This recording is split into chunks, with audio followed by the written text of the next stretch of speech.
Biodiversité dans les jardins. Techniques applicables dans les chantiers du paysage. L'objectif de cette capsule est d'identifier les techniques applicables dans les chantiers du paysage en faveur de la biodiversité. En tant qu'acteur clé du paysage, vous avez également un devoir de conseil. La durée est d'environ 10 minutes. Cette formation se déroule en deux parties. Les principes généraux d'un jardin écologique et un quiz avec lequel vous pourrez tester vos connaissances. Commençons par un quiz apéritif qui va stimuler votre appétit en posant une question sur ce que vous allez étudier. C'est l'effort de recherche qui compte, et pas l'évaluation. Quels sont les impacts d'un gazon tondu régulièrement?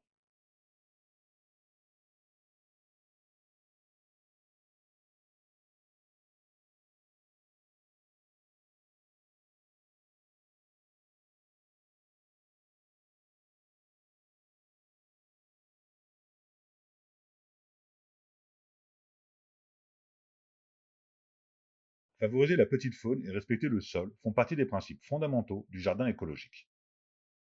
Un des principes essentiels du jardin écologique est de favoriser la petite faune.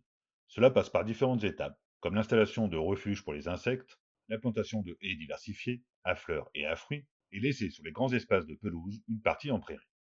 L'autre principe est de respecter le sol en plantant des espèces adaptées, en paillant les massifs et en évitant les sols nus.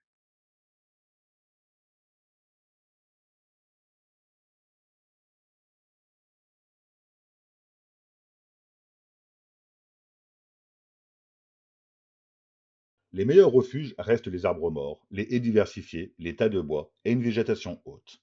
Autrement, vous pouvez installer des refuges pour la petite faune, qui participe à l'équilibre biologique des lieux et devient l'un des principaux moyens de lutte contre les ravageurs. En effet, la faune auxiliaire, coccinelle, carabe, pigrièche, se nourrit des bioagresseurs.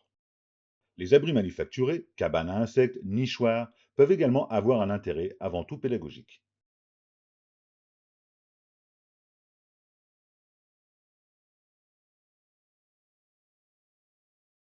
En analysant la manière dans laquelle un aménagement s'inscrit dans un paysage plus global, des passages à faune peuvent être aménagés afin de créer des continuités écologiques. Plantation de végétaux, de haies, maçonnerie paysagère adaptée, murs en pierre sèche.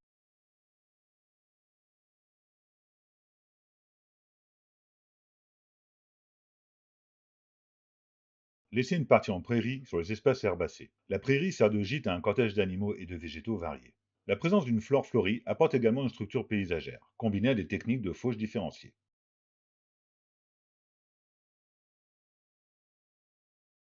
Planter des espèces adaptées au sol et au climat local. En les choisissant selon leur capacité à s'adapter à la structure du sol, aux conditions hydriques ou bien à la disponibilité des nutriments, l'utilisation d'engrais chimiques et de produits phytosanitaires en sera limitée. N'hésitez pas à vous renseigner auprès de votre pépiniériste local et éviter les essences exotiques. Pailler les massifs avec des broyats de végétaux. Le bois raméal fragmenté, BRF, ou encore le mush sont des bons exemples de paillis végétal. En se décomposant, ce type de paillage permet la création d'humus, véritable engrais vert. Évitez les sols nus en toute saison. Vous pouvez couvrir le sol à l'aide de paillage avec différents types de paillis selon les endroits et le style du jardin. Évitez en revanche le recours aux matières plastiques. Installez une végétalisation plus conséquente, par exemple avec des plantes couvre-sol, des plantes vivaces sous les arbustes. La combinaison de végétaux des strates herbacées et arborées permet une couverture de sol et apporte une structure avouée. Cette couverture de sol limite l'érosion due au vent et le lessivage rapide des éléments nutritifs dus à la pluie. Un sol nu s'arrose plus souvent. Un sol couvert conserve plus longtemps l'eau disponible pour les plantes.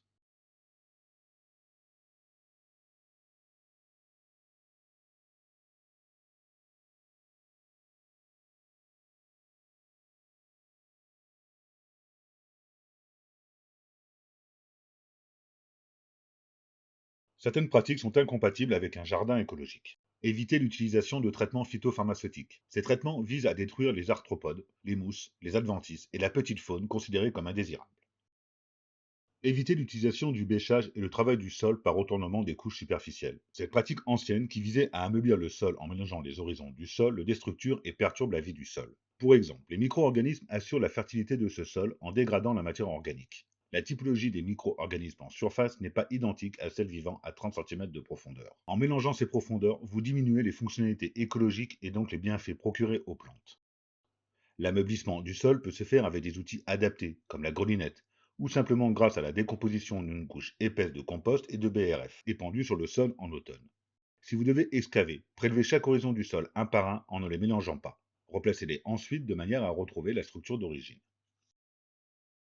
La tonte moins intensive limite aussi l'épuisement du sol. En effet, le couvert herbacé est moins dense, provoquant un assèchement des couches superficielles et un appauvrissement nutritif. Pensez à augmenter la hauteur de tonte et l'utilisation de mulch.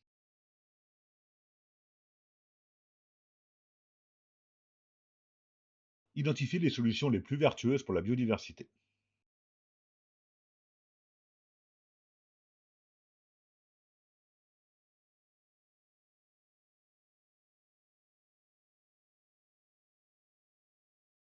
En résumé, pour un jardin écologique, favorisez la petite faune en diversifiant les habitats, en plantant les haies diversifiées à fleurs et à fruits, et en laissant une partie en prairie sur les strates herbacées.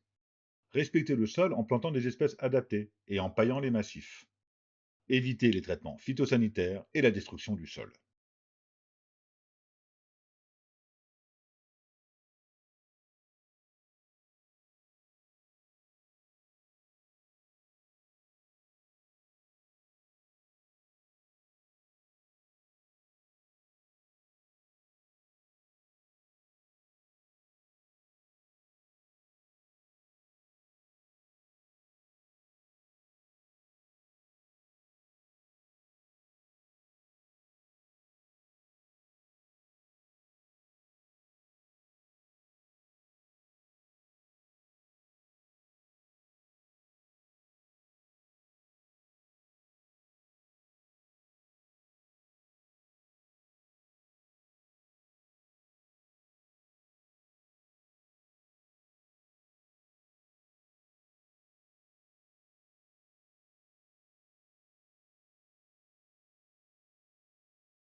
Ce quiz vous permettra de tester et d'approfondir vos connaissances. Comment favoriser la petite faune?